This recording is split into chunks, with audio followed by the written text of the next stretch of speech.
Simpson's. इस show के around आपने इंटरनेट पर कई सारी वीडियोस देखी होंगी जिनमें बताया जाता है कि इस शो ने कई सारे फ्यूचर प्रेडिक्शंस की हैं जो कि आज के टाइम पर सही साबित हुए हैं। फिर चाहे वो डोनाल्ड ट्रंप की प्रेसिडेंसी हो या फिर 9/11, ये कुछ ऐसे प्रेडिक्शंस है जो कि इस शो ने इन इवेंट्स के होने के कई सालों पहले ही कर दिए थे। और इन सब कॉन्स्पिरेसी थ्योरीज के बाद हमारे दिमाग में बस यही सवाल आता है कि कैसे भला कोई कार्टून शो इतनी एक्यूरेटली फ्यूचर प्रेडिक्शंस कर सकता है। इंटरनेट पर इसके अराउंड कई सारी कॉन्स्पिरेसी थ्योरीज है, लेकिन एक भी लॉजिकल एक्सप्लेनेशन नहीं है। आज से लगभग 2 महीने पहले पिंक की ये वीडियो आई थी, जिसके बाद मुझे तो क्यूरियोसिटी का कीड़ा काट गया और मैंने ठान लिया कि अब तो मैं पता लगा कर ही रहूंगा कि आखिर ये शो फ्यूचर प्रेडिक्शंस करता कैसे है। मैंने काफी मेहनत की, काफी ज्यादा रिसर्च की और फिर मुझे जो पता लगा वो जानकर आपकी भी आंखें फटी रह जाएंगी। Simpsons predicted the future. The Simpsons predicting the future. Times where the Simpsons predicted the future. The Simpsons predicting the future.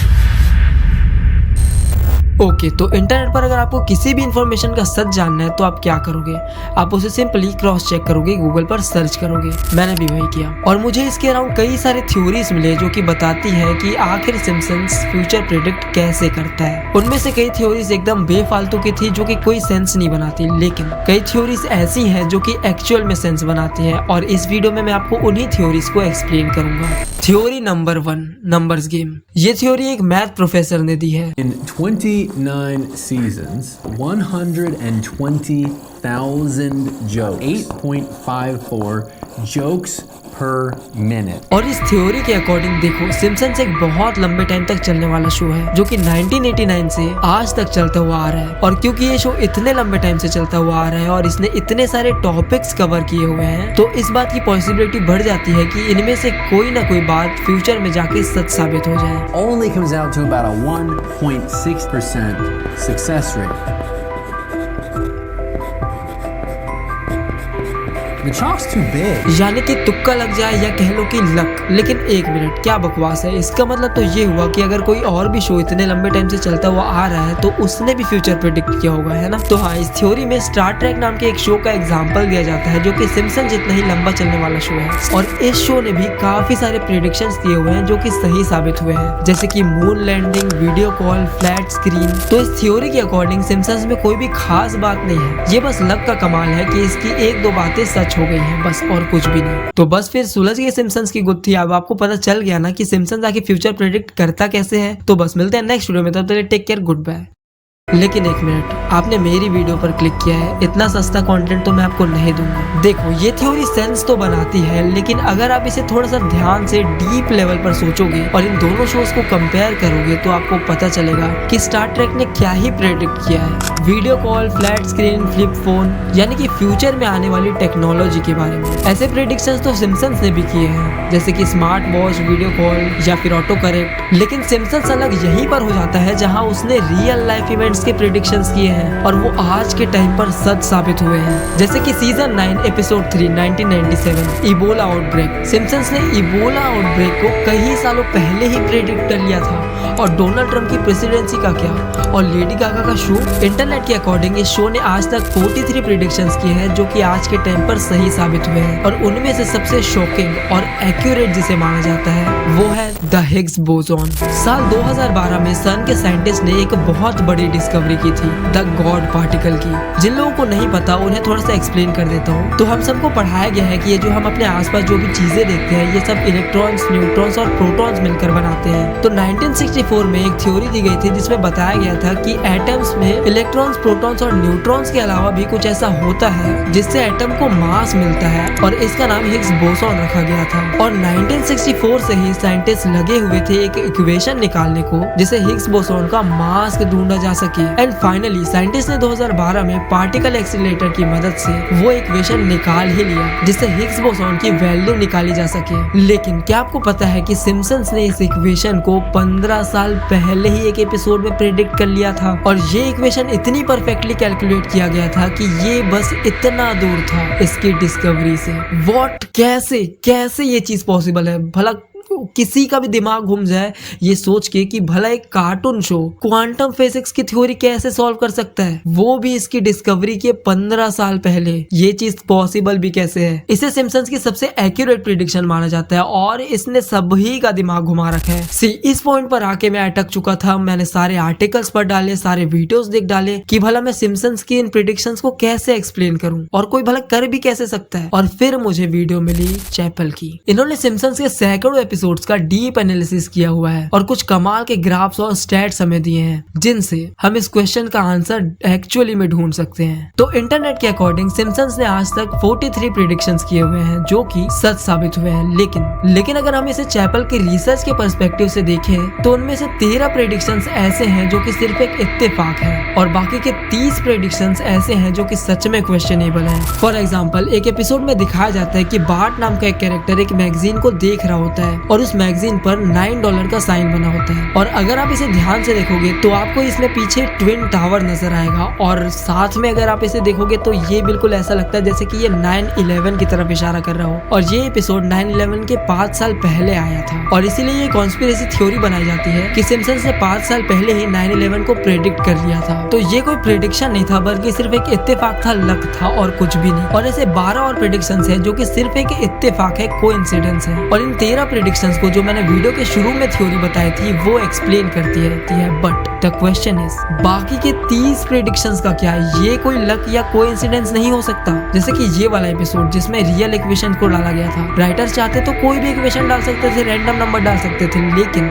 उन्होंने जानबूझकर रियल इक्वेशन दिखाया। क्यों? तो अगर हम किसी तरह से ये पता लगा पाए कि आखिर इस सीन में रियल इक्वेशन को क्यों दिखाया गया है और कैसे दिखाया गया है तो शायद हम बाकी के प्रेडिक्शंस का सच भी जान पाएंगे। लेकिन आखिर हमें ये बताएगा कौन? तो यहाँ पर हमें मदद लेनी होगी एक प्रोफेशनल से, मिलिए साइमन सिंह से।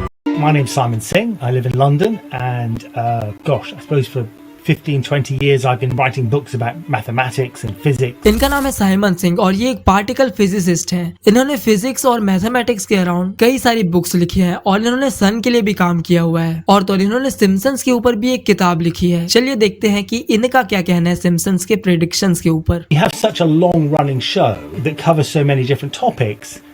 There are bound to be things that turn out to be true in due course. So I got in touch with the writer of that episode, David X. Cohen. Now, David X. Cohen did a degree in physics and then did a master's degree in computer science and then had published papers in mathematical journals. So he was a smart guy. He loved math and he loved physics.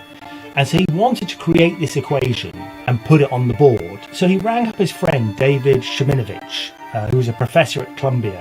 They'd been at high school together. He said to David Sheminovich, could you concoct an equation that would somehow give the right result? Okay, तो असल में ये बात है। इस scene का जो writer था वो एक रियल मैथमेटिशियन था और उसे बस ये एक चुल थी, कीड़ा था इस सीन में रियल इक्वेशन डालने की। लेकिन फिर घूम फिर कर बात यहीं पर आ जाती है कि आखिर ये इक्वेशन इतना सही कैसे है। तो सुनो, असल में सिम्पसन्स ने ये जो इक्वेशन दिखाया था ये इक्वेशन गलत है। देखने में तो हमें ये नंबर बहुत ही कम लगता है लेकिन पार्टिकल लेवल पर अगर हम इसे देखेंगे तो ये एक बहुत बड़ा एरर है। तो इसका मतलब तो ये हुआ कि सिम्पसन्स ने कभी भी हिग्स बोसॉन को प्रेडिक्ट किया ही नहीं था।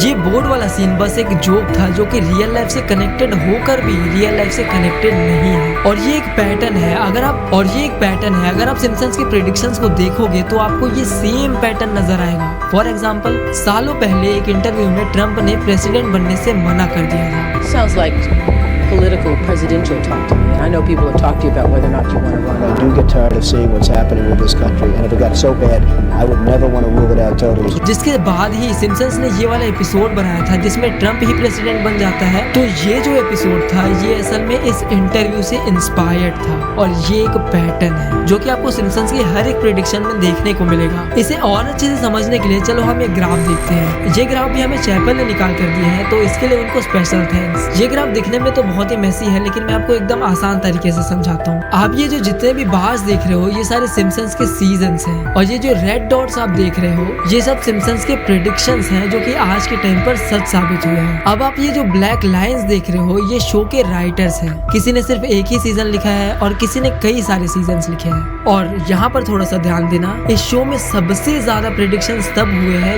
ये राइटर्स इस शो को लिख रहे थे। तो क्या लगता है आपको ये जो राइटर्स थे यही फ्यूचर प्रेडिक्ट कर रहे थे अभी तक, और ये फ्यूचर से आए हुए हैं जो कि इस शो के माध्यम से हमें बताते रहते हैं कि फ्यूचर में क्या होने वाला है। Jokes and probably philosophy and perhaps math is that once you're done with them, they seem like they were obvious all along.